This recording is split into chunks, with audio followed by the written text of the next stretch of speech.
Actualización de firmware de variadores PowerFlex 525 mediante puerto USB. Los variadores PowerFlex 525 están constituidos por dos partes, una que es el módulo de control y otra el módulo de potencia. Este módulo de control en su parte trasera posee un puerto USB, el cual mediante un cable tipo USB como los que poseen las impresoras podemos conectar el mismo a una computadora. Él se va a alimentar de los 5 volts que posee la computadora sin necesidad del módulo de potencia. Y la computadora va a leer este módulo de control como si fuese una memoria USB. Dentro de esa memoria USB vamos a tener un archivo ejecutable, el cual nos va a mostrar esta interfaz, mediante la cual podemos hacer tres funciones: carga y descarga de parametrización y la actualización de firmware, que es el punto que queremos mostrar en este video. Puntos importantes a repasar: no requiere alimentación de la parte de potencia, es decir, no requerimos el 480 o el 240. El módulo control con solo los 5 volts que posee la computadora se va a alimentar y no requiere ningún software, dado que la memoria del variador tiene un archivo ejecutable, el cual nos va a brindar esta interfaz mediante la cual podemos hacer la actualización de firmware en el botón que se llama Flash. ¿Cómo hacemos la verificación de un variador PowerPlay 525 de la versión de firmware? ¿Cómo confirmamos cuál es la versión actual de un variador PowerPlay 525?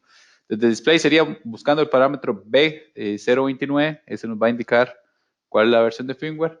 Y acá, esos ejemplos para PowerPlay 753, pero el procedimiento es prácticamente el mismo. En el RS Links, buscamos el dispositivo, le damos clic derecho, escogemos la opción de Device Properties y nos va a abrir una ventana en la cual dice cuál es la revisión actual del equipo. ¿Qué otros métodos, aparte del USB, existen para actualizar el firmware? La otra opción es utilizar un software que se llama Control Flash para poder conectarnos, para poder hacer la actualización de firmware mediante ese software. Vamos a necesitar conectar el equipo, ya sea mediante la 1203 USB, conectando la misma al puerto de SDI el PowerPlay 525, o por medio de Ethernet. Entonces, ese es otro mecanismo. No obstante, el puerto USB es una opción bastante sencilla y rápida, como la vamos a mostrar a continuación.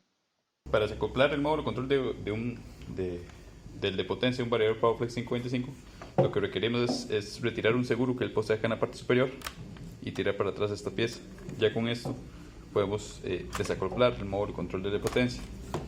Con el modo control, en la parte trasera vamos a tener acceso al puerto USB del mismo. Esto se debe hacer con el equipo desenergizado. Una vez que tengamos el puerto USB conectado a la computadora, del PowerPlay 525, él va a reconocer el PowerPlay 525 como si fuese una memoria USB. Entre los archivos que están en esta memoria hay un PDF que trae la lista de parámetros del variador con descripción, y la otra es un archivo ejecutable.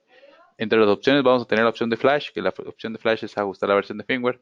Este variador tiene la versión 5.1, que es la más alta del PowerPlay 525. Como demostración, lo que vamos a realizar es bajarla a la versión 4.001. En caso que no tengamos descargado la versión de firmware, escogemos este link, este enlace, y en la parte de Downloads, Drivers y Firmware, buscamos el modelo, por ejemplo, que nosotros requiramos, PowerPlay 525. Y acá nos va a dar la opción para escoger la versión de firmware. En este caso, digamos, sería la versión 4. Esa yo ya la poseo descargada e instalada en mi computadora. Pero para mostrarles, acá seleccionamos la opción de descargar. Podemos escoger si queremos el add-on profile, que es para el Studio 5000, los archivos de base de datos para el Connected Component Workbench, el EDS, que es el que utiliza los networks o el RS Links, y por último la versión de firmware, que es la que a nosotros nos interesa. Entonces le damos acá a Download, descargar. Nos va a solicitar iniciar sesión en la computadora, en caso que no la tengamos inicializada. Y después de eso nos va a dejar realizar la descarga. Bueno, aceptarlo, tenemos que aceptar los términos y después poder descargar el archivo. Entonces, aceptamos los términos acá.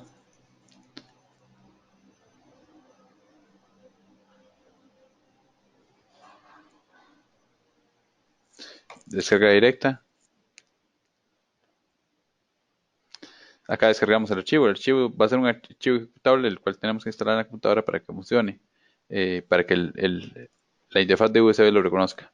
En el caso de esta versión ya la tenemos instalada, es muy probable que cuando se abra este archivo abra otro software que es el Control Flash, que es otra manera en la cual se actualiza para actualizar el software. Para poder actualizar el software mediante Control Flash, digamos de un 525, ocuparemos ya la interfaz 1203 USB, nos conectamos por medio del puerto de DSI o por el puerto de Ethernet, digamos, ya teniendo la red activa. Entonces, este archivo le damos ejecutar y ahí lo va a ejecutar. En el caso nuestro ya lo tenemos en este computador, ya está instalado.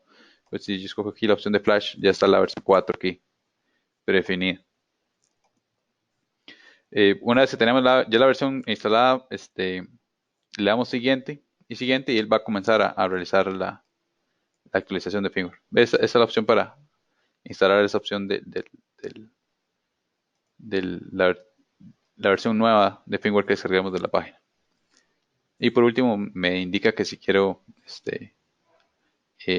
abrir el Control Flash, en este caso le quité el check y no vamos a abrir el Control Flash, dado que la actualización de firmware va a ser mediante el puerto USB. Entonces vamos a esperar a que todos estos bloques de información pasen a la memoria del variador. Es muy importante no perder la comunicación y la alimentación. Bueno, en este caso sería la alimentación y la comunicación es por el mismo cable, digamos, es por el puerto USB. Pero en otros casos, digamos, si estamos trabajando, realizando la actualización por medio de Ethernet o por medio de la 1203 USB, es importante no perder la potencia. Esto podría provocar un daño en el equipo cuando estamos realizando la actualización de firmware, si se pierde ya sea la comunicación o la potencia en el mismo. Entonces, así de sencillo sería actualizar la versión de firmware en el variador. Ahora nada más simplemente es cuestión de tiempo de esperar a que esté totalmente listo el equipo para poder verificar su versión de firmware.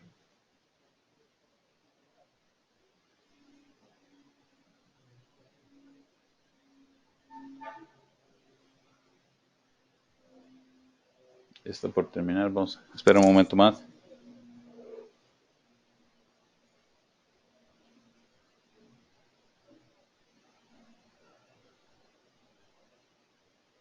Ok, ya terminado. Le damos acá OK. Y ya con eso estaría listo la actualización de firmware. Para que el cambio se haga efectivo, hay que reinstalar el equipo en el módulo de potencia. Aquí nos está mostrando la versión 5.001. Vamos a instalar nuevamente el módulo de control de potencia y en el parámetro B29 vamos a poder verificar la versión de firmware y confirmar que el cambio se haya hecho de manera efectiva. Una vez que hemos finalizado de actualizar el firmware en el módulo de control, lo siguiente es acoplarlo al módulo de potencia y alimentar el menú. En el momento que lo alimentamos, él va a realizar una secuencia de boteo o arranque. Después va a brindar dos mensajes de copy 1, copy 2.